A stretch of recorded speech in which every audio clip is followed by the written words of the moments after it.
Good evening and welcome to this edition of Colorado Outspoken. I'm Mike Maez. And I'm Nicole Garcia.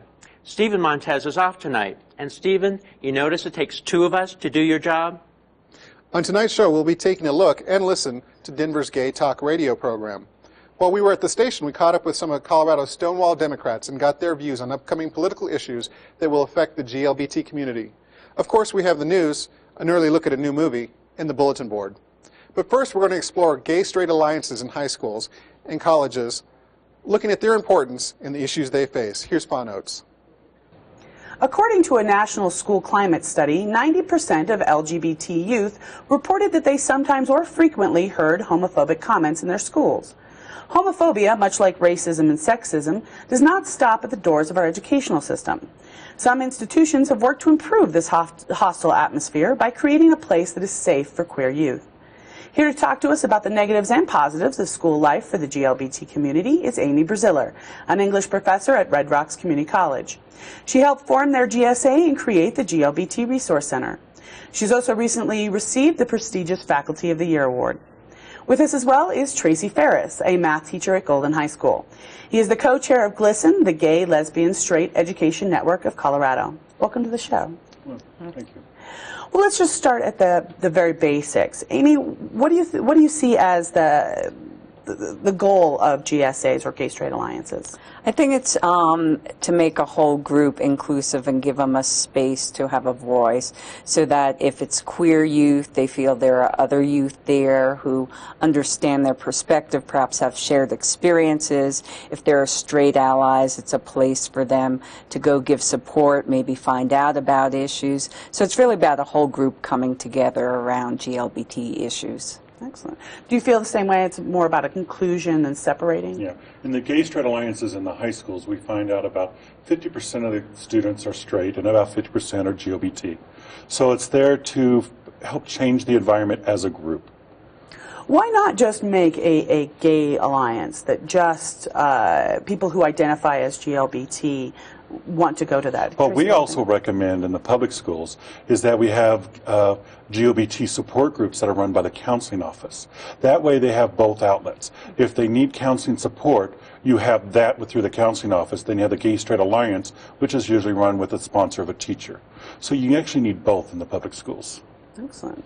Amy, what is your experience? Well, we actually used to have at Red Rocks just a GLBT group for about 6 years or so. It was very successful. We had lots of students, but I found that there were people who wanted to be a part of it and couldn't be a part of it, whether they were other faculty and staff or actually students. So I feel like by having it as a GSA, you can have both things addressed. Currently, probably the majority of the members of the GSA are from the queer community, but there are some straight allies and they can be there as well.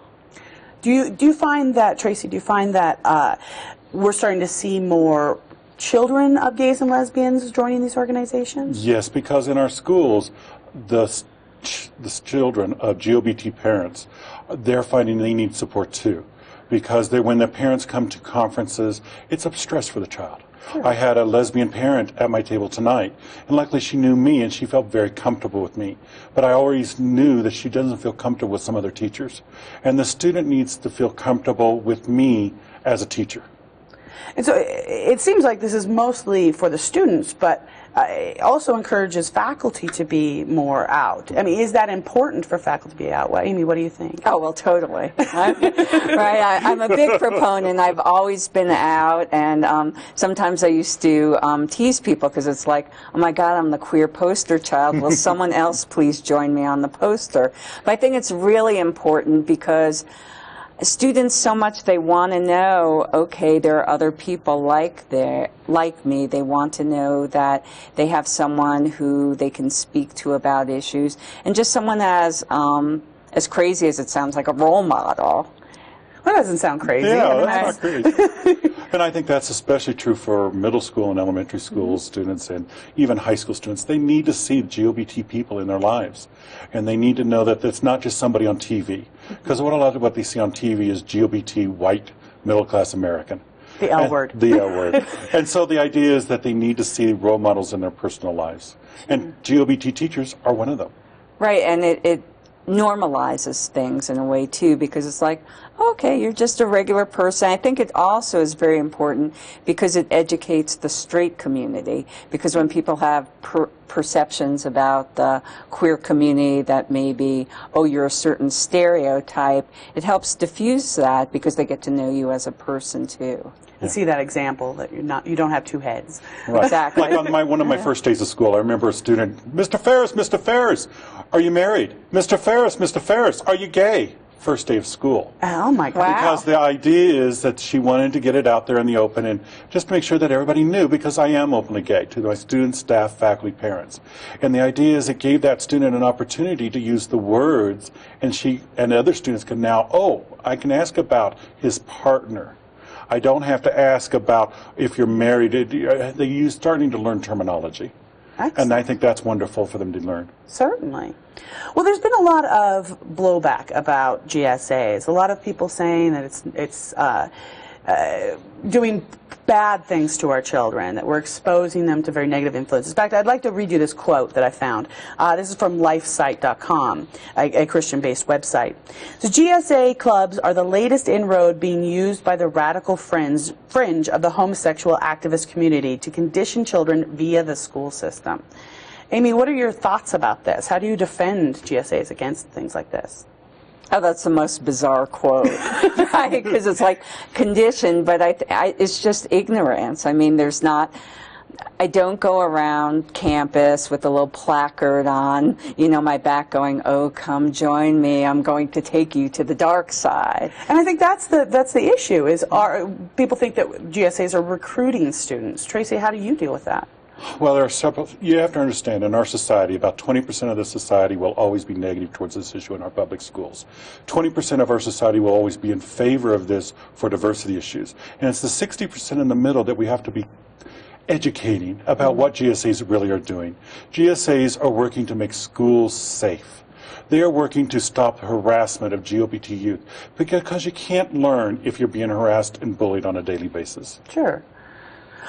One of the other arguments against GSAs is the idea that it promotes teen sexuality. Now, you talked a lot about being safe and knowing your school system and being against bullies, but how do you deal with that idea that it's all about sex and we're showing these very sexual images to students? Amy, what is your thought? Well, I don't think it's any different when some people who are ignorant about the queer community think being gay is all about having sex. Sure. That there's no other dimension to it. So I think you treat it the same way, that you try and show that no, it's not about sex. Will we have a meeting and where maybe the issue will come up and someone wants to talk about safe sex?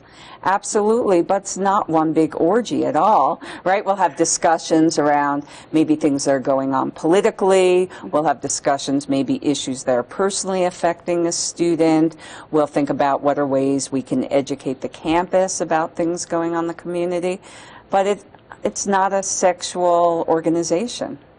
Tracy, do you find that parents are upset about that or complaining about that at all? No, we have not had complaints about the GSAs. A lot of them do think that the GSAs there are to support diversity, to support safe and equitable schools. And even a Colorado Spring organization even came out and said, do not try to stop the gay-straight alliances based on this topic, because that's not what they're doing. And every lawsuit that's tried has always failed. And it always seems to be, it comes out that it's unconstitutional for them to say that we can't have GSAs on campus. So some colleges, or some high schools, I don't think it's colleges, have erased all of their programs, all of their extracurricular activities. And that's very rare. That is extremely rare. And it's usually, like even in Utah, they found out they erased them, but then a few years later they started adding them back in.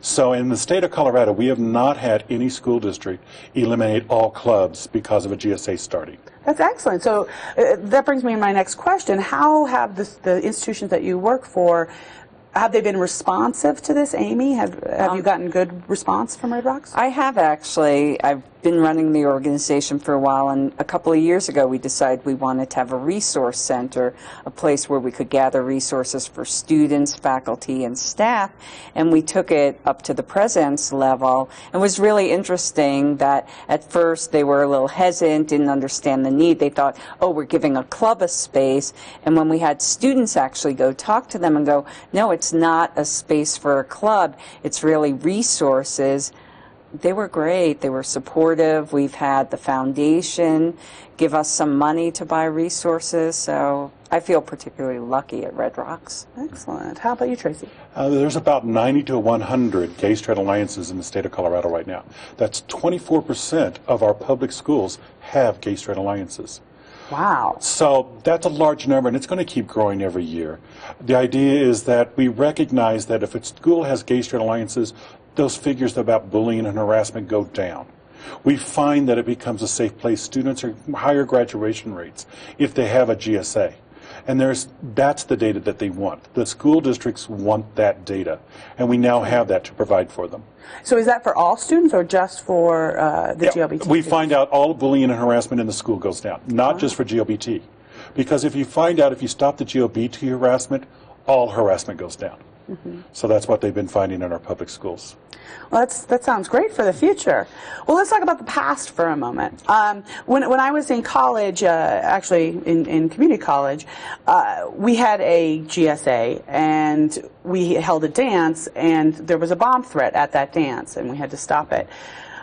I don't seem to hear that as much anymore. We weren't very surprised by that bomb threat at the time. Amy, do you think that kind of thing has gone down quite a bit? It has. I mean, it's much more subtle. What we find is a number of years ago we had flyers being taken down, and then when we put up a camera, we discover it was just one person, and that person was spoken to, and it stops.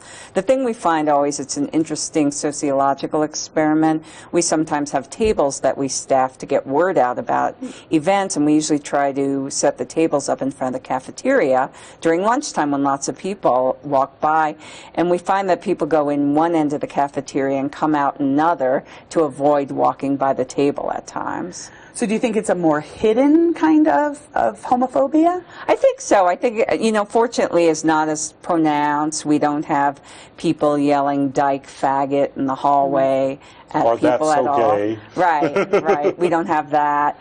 But it's more like, ooh, I don't know if I can deal with this. Let me walk the other way. Let me sort of hide from it. Sure. Tracy, do you find the same thing?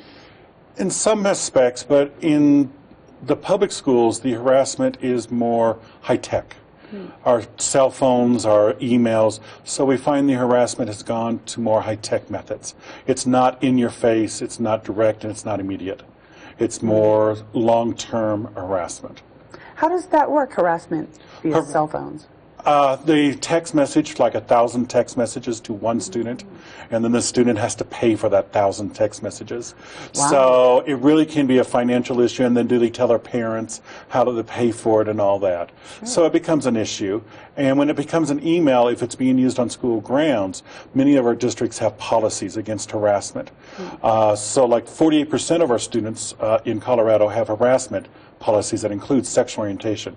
And in 3 school districts, it also includes gender identity. So if it happens with a school computer or on school grounds, the schools take action. Excellent. Wow. So, Amy, it seems like there's a lot more freedom with college and the GSAs. We're not as worried about parents. Do you find that there are still some issues when it comes to even parents at the college level? No, I haven't run across that at all. The biggest issue going back to being out on campus is that if I'm too much of a spokesperson in general in my classes about something, I'm perceived as pushing an agenda. If there's an event and I get all excited and push it really hard, students who are a bit homophobic will think about, why is she pushing this event in an English class where I can have a fellow English professor who's straight announce the event and be enthusiastic, and will just be perceived as, oh, you're supporting an event on campus. Coming back to that importance of those straight allies, that they may be able to say things that we may not be able to with the same freedoms. And that's also true when stopping harassment. It's much easier to stop anti-gay harassment for a straight ally to do it than for me. Because they'll always say, well, it's his topic. And it's not my topic, it's everyone's topic. But it's a human rights. It's a human rights issue. But in the public schools, we also have what's called days of actions. We have students who work on 5 days of actions throughout the year. One of them is the Day of Silence, where they take a vow of silence and they do not speak during that school day. And that's a powerful event because they don't see themselves in our textbooks. When an English teacher is talking about Langston Hughes and they have him read a poem, and they said, well, now how do you read the poem now that you know that he was an African American? A lot of English teachers also don't say, well, how do you read the poem now that he was a gay African-American? Sure, and that's very important. And that's very important. Some other days of actions that we do is Transgendered Day of Remembrance. We also do Martin Luther King Day. We have even a week called No Name Calling Week, where our high school students and our GSAs are going down to the middle school to work with middle school students to stop the harassment at the middle level. Wow. And so there are days of actions that the students get really involved with. And speaking of middle schools, are we starting to see some GSAs in this? Yes, it's so wonderful. Wow. We have 2 middle schools that have GSAs right now. And hopefully we'll keep going as the more high schools have GSAs, more middle schools will also have GSAs. Because the GSAs are supporting their family members or they're discovering who they are at an earlier age. Sure. And that seems to be occurring at earlier and earlier time. Do you have problems, and I don't want to ignore you, Amy, but do you have problems with parents? No, not really, because I grew up in this community in Golden, and I know most of the parents of my students. I grew up with them. So it's kind of fun that way. The issue is sometimes parents think that I might be pushing an issue, but I'm a math teacher. I don't teach gay and lesbian issues. I teach math, and I may teach it through a very diverse population. Like, I will make sure that we have some Mark bought Tim a ring for $745. There was 7% sales tax. What was the total cost of the ring?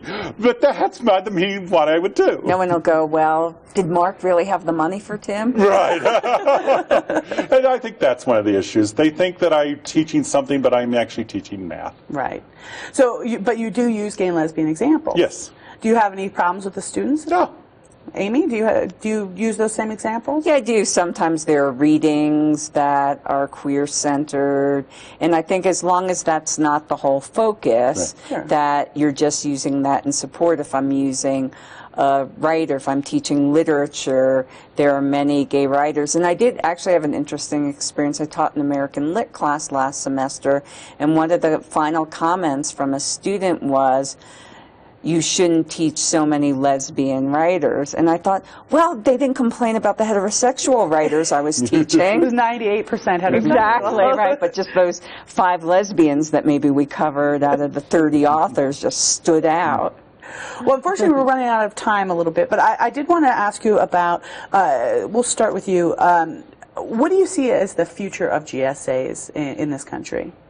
Hopefully they'll all go away. They won't be needed. Really? Because the public schools will have changed the environment. There won't be any bullying, harassment. It won't be needed. Now, I think that might be civil rights and human rights, and it's all been hundreds of years. Sure. It might be hundreds of years. Right now, I think as long as we're increasing the numbers of GSAs, and we have a Gay Straight Alliance conference that's regional every year, and we have about 300 high school students to come together in April to learn how to change their schools. Boulder Valley has 2 GSA summits every year. Denver Public has 2 GSA summits. We need to be reaching our rural communities. We find that our students are protected in the Denver metro area and larger cities. It's our rural communities that we need to get to. So that's what I'm looking for in the future. So the same idea of exposure. Yes, and getting it out to everybody. Okay. Amy, what would you like to see? I would like to see it continue to grow because I think that there's always a need for support. I don't think the GSA at Red Rocks, we're not necessarily dealing with bullying and some of the other issues that Tracy is on the high school level. But students are always coming out, always having new issues, and I think that there's always a segment of the population that needs some educating about GLBT issues. So I would hope it to continue to grow and continue to have involvement and support. Do you want to see it go in any particular direction? No, I mean, the group usually goes back and forth. Sometimes it feels like the focus is doing lots of events for the school that get the school involved, and then sometimes there feels to be a need to pull back and make it more of a social support group, because that's really what the students are wanting. Their goal isn't necessarily to enlighten the school, but to get the support that they need for themselves. Would you agree, Tracy, that it's about social activities as well, or maybe in the future it will be about social activities? I think it is. Right now there are 3 types of GSAs. One of them is social support, but I do think the activism to help change the laws, because the marriage issue is still going on. Sure. And so I think that's something that they will continue to work on. And for good reasons. Good reasons. Hopefully succeed. Yes. And it seems like that GSAs are really starting to turn the tide when it comes to how the queer community is looked upon because of all the issues that we talked about. But it's very exciting. It's putting a human face on it. Exactly.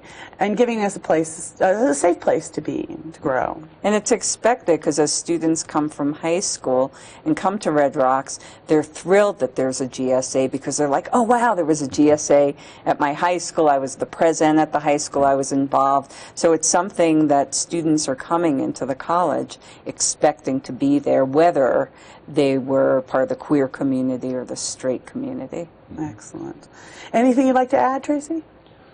I think we need to always remember that our public schools are ahead on the forefront. So the public schools are changing faster than a lot of the other society. So I think as long as the public schools keep growing, our society will keep improving. And hopefully we'll go into the private schools as well. Correct. I mean, do we have many GSAs in private schools? We have 3 GSAs in private schools that I know about. Well, that's off the top of my head. Right. Hopefully that will grow with It will grow too. Amy, is there anything else you'd like to add? No, I just think that there continues to be a recognition, and that there's less of a need in terms of some of the issues in high school, but I think that there's still the need to have a queer organization for students and for straight allies on a college level as well. Excellent. Well, I hope to see that grow and flourish. Well, thank you both for joining us. And I'd love to discuss this further, but I'm afraid that we're out of time. I'd like to thank Amy Braziller and Tracy Ferris for being with us tonight. But more importantly, I want to thank them for helping the next generation be safe and proud. If you'd like to have more information about GSAs, please visit our website at coloradooutspoken.org. Thank you and good night. Well, of course you know that Colorado has gay television because you're watching it right now. But did you know that we have gay radio? We do, and it's great. It's at 760 on the AM dial, and it's called Out Loud. I'm not a drinker, so bars were really not much of an option.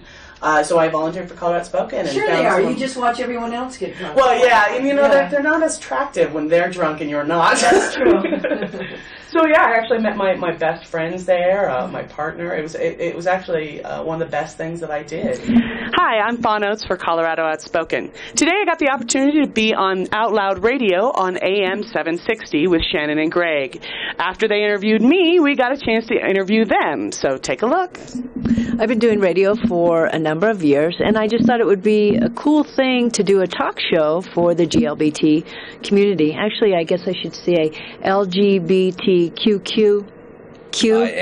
IA. What is QQ? Queer and questioning. I'm not up on my lingo. I know. I'm learning this as I go, and actually this has been really great as far as the show goes, because I'm kind of learning and really getting more entrenched in the community as well. I've never been one to carry the rainbow flag or, you know, fly the flag or anything, and so it's been an interesting process for me. One of my first guests happened to be this handsome man sitting next to me, and Gregory Lewis is the director for the Matthew Shepard Foundation, and he was one of our guests. I thought, what a brilliant guy. As I was interviewing him on the air, I thought, my, you really are.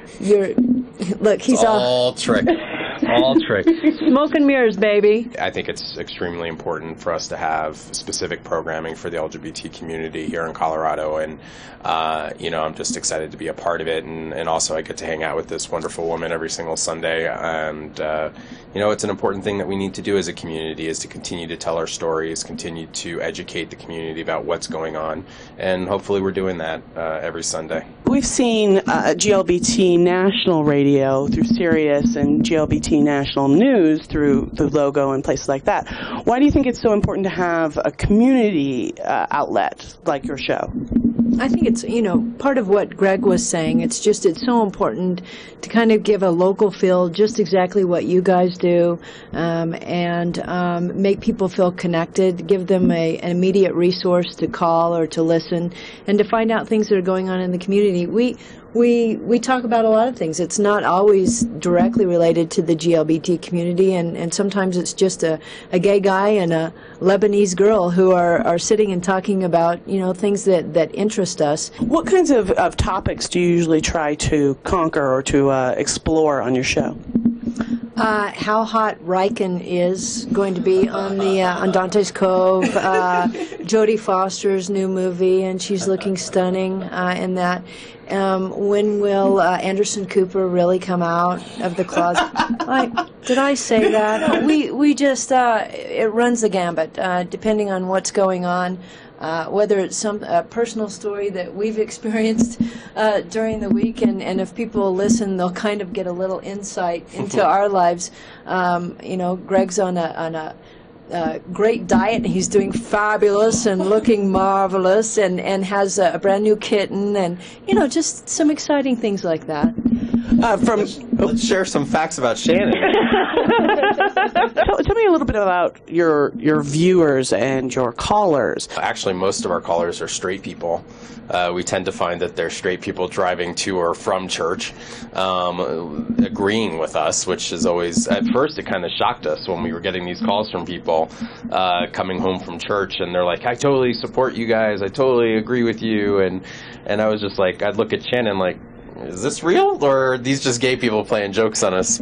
I think one of my favorite calls has got to was Mother's Day, and we had my two moms on, and who have created this amazing family.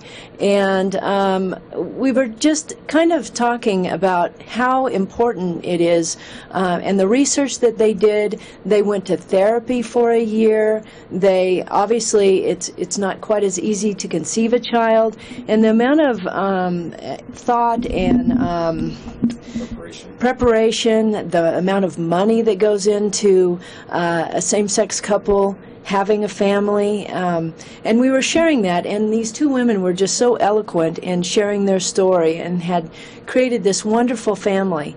And we got a call from a guy who said that, that it was the first time he really realized how important and how much thought, and to be able to provide that insight to some people who maybe didn't realize how hard it is to put a family together, and how much these children were really, really wanted. At that very moment, he said, after listening to that interview, his whole perspective changed completely 180 degrees. Wow, that's really powerful.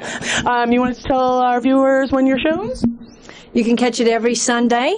It'll warm up to the big Bronco game, of course, on AM 760 Progressive Talk. It's called the Out Loud Radio Show. Runs every Sunday from 11 to 1 o'clock. And if you want to be a part of the show, you can go online, am760.net. You can also listen online there as well. But if you want to be a part of the show in any way, if you want to be a guest or have something that you'd like to share, certainly call in or email us. Well, thank you guys for being on the air, and happy to have a relationship with you. Not that kind of relationship, but.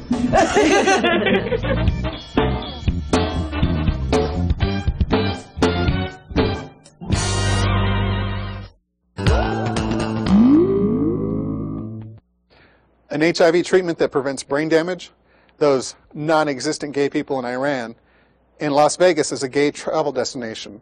It's all in the news with Rick Miller. Coming up right now. Word from Capitol Hill indicates that the final version of the Employment Non-Discrimination Act is not likely to include transgender protections. This position reflects how many members of Congress and the public apparently stand on LGBT issues. They are aware of issues facing gays and lesbians, but are not yet in tune with the problems of transgender people. LGBT activists have 2 weeks to lobby lawmakers to include transgender workers in the bill, according to Out United States Representative Barney Frank, INDA's chief sponsor.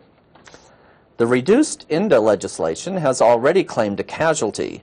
Donna Rose, the first and only transgender member of the Human Rights Campaign's board of directors, has resigned from the group, citing what she called its tepid stance on INDA.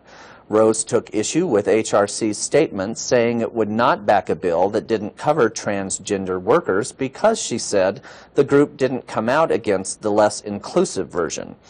HRC said it was saddened by Rose's resignation and hoped to work with her on other workplace-related issues. 2 United States senators face censure for their extracurricular activities. Senator Sam Brownback has called for action against Senator Larry Craig, who pled guilty to disorderly conduct charges stemming from an airport men's room sex sting, and Senator David Vitter, whose phone number was connected to an escort service. Brownback has acknowledged that Craig is unlikely to face expulsion for committing what was only a misdemeanor. While some might think it's more appropriate to be included in a Hall of Shame, a Hall of Fame nomination is scheduled for Senator Larry Craig. The senator had been tapped to become part of the state of Idaho's Hall of Fame. Craig was selected for the honor several months before being arrested, so it is thought by some that his Hall of Fame honor may be withdrawn. The power of the purse is being exercised by the LGBT community against unfriendly businesses. Some 70% of gay men and lesbians have stopped using a product or service after finding out a company took actions considered harmful toward the larger LGBT community. The findings came as a result of a survey conducted by Harris Interactive in conjunction with Whittick-Combs Communications. The poll also found 25% of LGBT people over the last year changed products or services to a marketer that backed the community. Older members of the GLBT community are often being forced back into the closet. Gay and lesbian seniors living in retirement communities and nursing homes often feel compelled to retreat back into the closet to avoid being discriminated against by staff or shunned by other residents. To address the problem, LGBT aging projects in New York, Chicago, and other major cities are beginning to conduct sensitivity training for long-term care providers. Some facilities geared specifically toward LGBT seniors are opening their doors. Oregon's new domestic partnership law may be in danger. A referendum to repeal the law, even before it has gone into effect, failed to qualify for the November 2008 ballot, but only after organizers missed the required number of signatures by just 116. Under the new law, same-sex couples in the state will soon receive most of the benefits of marriage. Defense of Marriage and Family Again, the group opposing the law, said it may try to get a citizen's question on next year's ballot to recall the domestic partnership law after it's already gone into effect. The Arkansas-based organization Family Council has not given up its push to ban adoption of children by homosexuals, either individuals or couples. In 2006, the Arkansas Supreme Court ruled that the state's administrative ban on homosexuals serving as foster parents was unconstitutional. After failing to get the 2007 legislature to prohibit gays or unmarried couples from adopting or fostering children, the Family Council proposed a citizen-initiated act to accomplish their goal. The act is now on the November ballot. Arkansas Governor Mike Beebe has declined to take a position on the issue. What happens in Vegas stays in Vegas, apparently at least for many gays and lesbians. Las Vegas has become the nation's second most popular LGBT vacation destination, ahead of Meccas like Key West and San Francisco. The city has achieved this popularity in part by espousing a live and let live attitude and by appealing directly to gay visitors through special marketing campaigns. Out visitors rank entertainment by icons like Elton John and shows such as Cirque du Soleil and the Strip's constant changes as top reasons for visiting. The Log Cabin Republicans appear to be turning on one of their own. In a bid to undermine social conservative backing for presidential hopeful Mitt Romney, the LGBT Republican organization is funding a 30-second TV spot spotlighting Romney's past support for abortion rights. The spot will air in Iowa and on national cable. The Romney campaign said Log Cabin is attacking Romney due to his anti-gay marriage views, but the group's leader, Patrick Salmon, described the ad campaign as being much more than about gay rights. The unexplained death of a lesbian Army National Guard soldier is under investigation. Specialist Ciara Durkin was shot in the head and killed inside the secure Bagram Air Base in Afghanistan. Prior to her death, Durkin had told members of her family that if she were harmed in Afghanistan, they should press for answers. Senators Ted Kennedy and John Kerry and Representative William Delahunt have joined with the family of the woman in seeking those answers. A Pentagon investigation into the circumstances surrounding her death is reportedly ongoing. At Yale University Law School, don't ask, don't tell also meant don't recruit for many years. But Yale has yielded. The law school recently held a job fair that included recruiters from the Judge Advocate General's Corps in the Air Force and Navy. The inclusion of the military recruiters reflects the end, for now, of Yale's long legal battle to exclude the military from its campus due to the don't ask, don't tell policy. Yale could have lost some $350 million in federal grants under provisions of the Solomon Amendment, which gives the government the ability to withhold funding if military recruiters are not provided the same campus access as other job recruiters. A combination of drugs widely used to treat infections caused by HIV appears to stop brain damage caused by the virus as well. The results come from a study published in the Medical Journal of the American Academy of Neurology. The study involved 53 men and women with an average age of 38.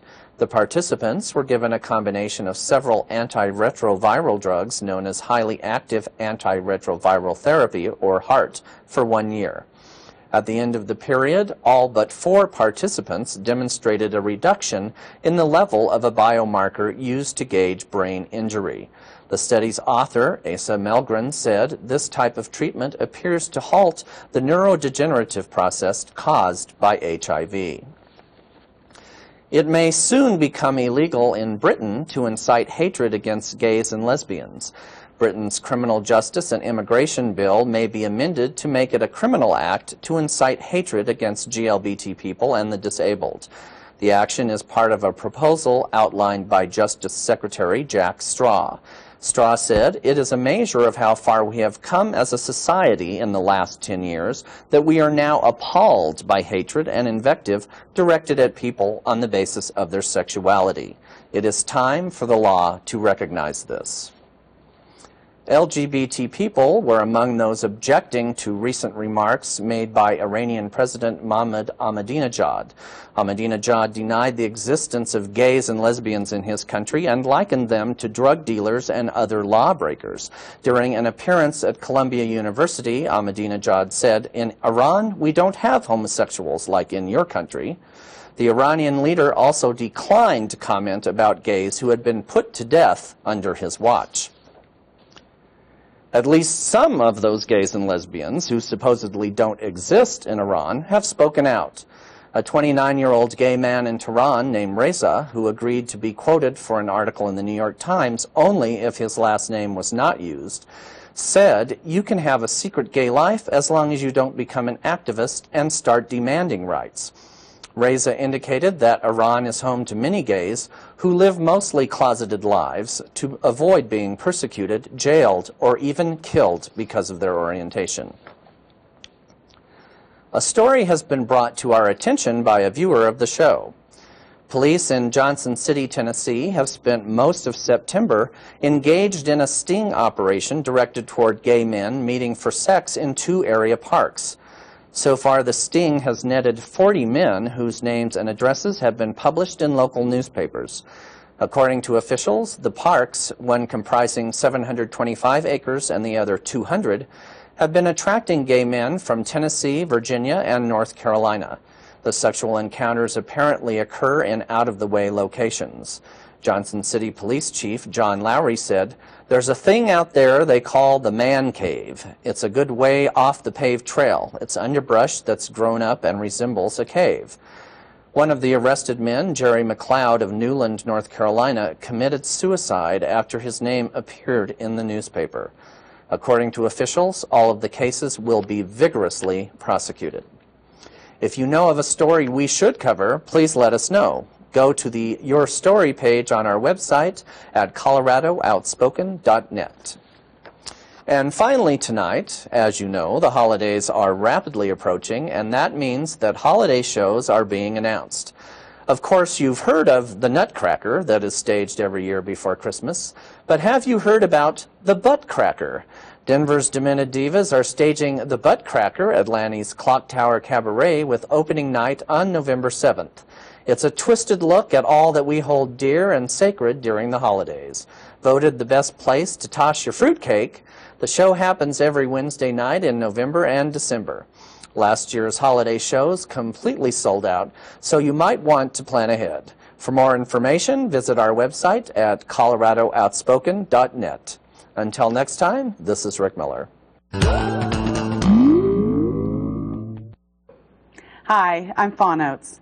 In the 18 years we've been on the air, you may have gotten used to seeing me, Stephen Montez, Nicole Garcia, Rick Miller, Tom Biddle, and all the others here on Colorado Outspoken every month.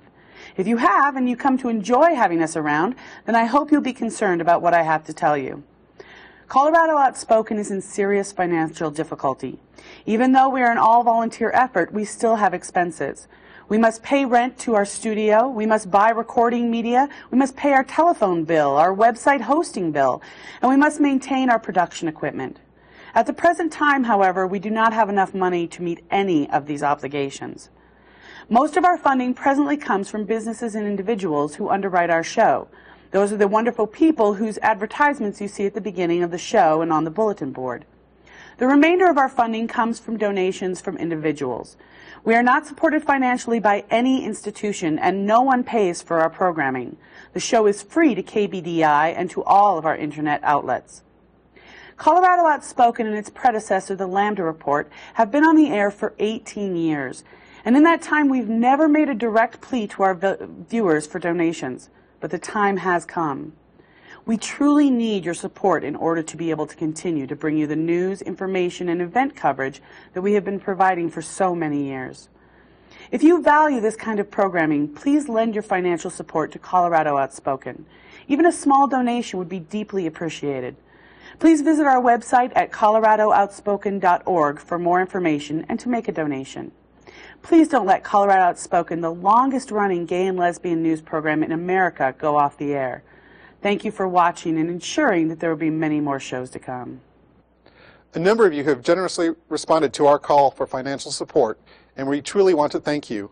However, even those donations have not been enough to cover our existing debt. We still need your support, so please consider making a donation to Colorado Outspoken.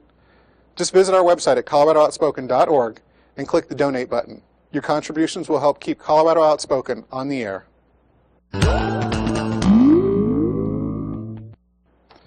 The Colorado Stonewall Democrats are a local chapter of the national organization. The group is a grassroots network connecting LGBT Democratic activists across the country. Here's Mark Ferrandino and Jeff Shaw to tell us more. Well, gentlemen, what's happening with the Stonewall Democrats right now? Well, as usual, we're doing our normal thing of trying to get people to get registered to vote and get ready for the caucuses, which are on February 5. That's the point at which we start the process of nominating the next president of the United States. So we need to get everyone out to register, and we need to get everyone to come to our own meetings.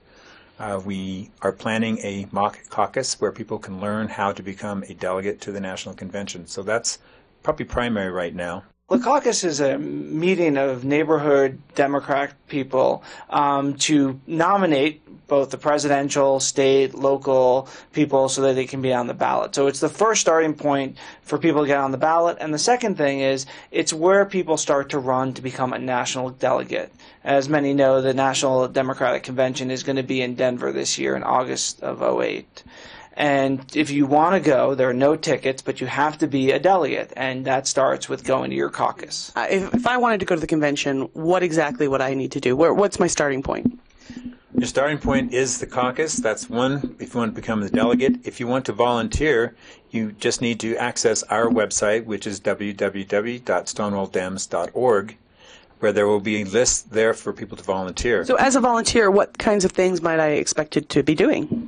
There's a wide range of activities, everything from being on the floor, which is that's a hard one to get, but then also helping move stars, celebrities around the city, being a welcomer at the airport to show people where to go, handing out information, as well as we're looking for people who want to be ambassadors to LGBT delegates from around the country so they can know what things are, what bars, restaurants, other places LGBT community would like to go in Denver. Your main job as a delegate is to nominate the President and Vice President of the United States from the Democratic Party. And, of course, we know that's the one who's going to win. Along with that, the delegates will be attending a number of seminars and workshops during the day at various locations. And at night, they will be partying like crazy. So there will be a lot of fun times, a lot of work times. Their day starts at around 6:30 in the morning, and it goes until very late at night. Mark, you have a new position. Would you like to tell us a little bit about that? Well, on Wednesday, the Democratic Vacancy Committee for House District 2 met because our current state representative resigned to take a new position, and I was elected through the Vacancy Committee to be the new state representative for House District 2, which is, as I said earlier, Central and West Denver. I will be serving in the General Assembly. The session starts in January, and I fill out the term through January of 2009, and I'm planning on running for re-election, which will be, the primary will be August 2008, and then the general in November 2008. Well, congratulations. What do you see as the biggest benefit for the gay and lesbian community in terms of this new position? Well, I think, and we've seen this around the country, when you have openly elected officials, it's harder for the other side to demonize the LGBT community because they get to know someone who's part of the community. It's an important thing that we're there and they see us, they see that we're just like everyone else. We care about issues like healthcare, education, jobs, the economy. I mean, those are the issues that are really important to everyone, including the LGBT community. And so by being out there, being open, we help to change people's attitudes and help to change people's minds. Just get out, register to vote, and go to your caucuses, and join the Colorado Stonewall Democrats. Go to our website to get all the information you need, www.stonewalldems.org. Great advice. Lots of things happen in our community, and one way you can keep up is to watch the bulletin board, and that's coming up right now.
guys! Your business can be a part of Colorado Outspoken. You can have your logo at the beginning and end of each of our programs. And on our website. We have sponsored packages for any pocketbook. Send an email to sponsor@coloradooutspoken.net. Or call us at 303-861-0829. I will contact you personally, and you can be a sponsor of Colorado Outspoken.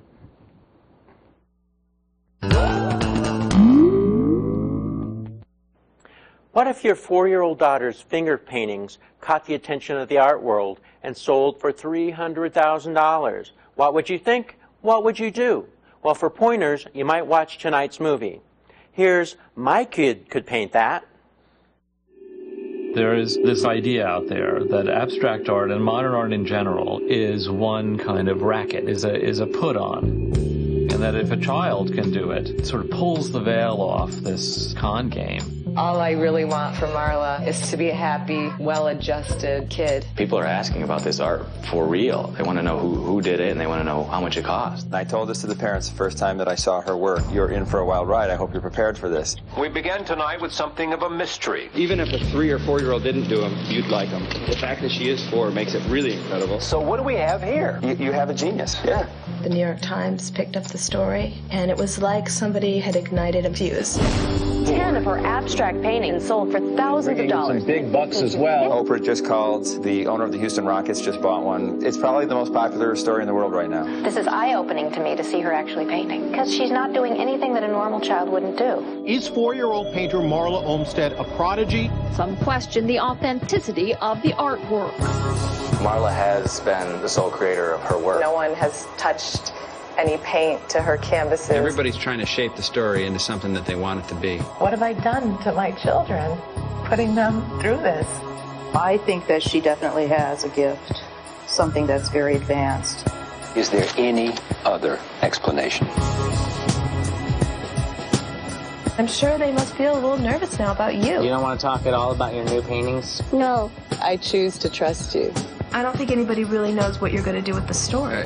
Where are you going with it now? I want footage of Marla painting. That'll put my doubts to rest. My reputation's on the line here as well. Turn off the camera. The whole story really is about grown-ups. She's just a little girl painting in her house.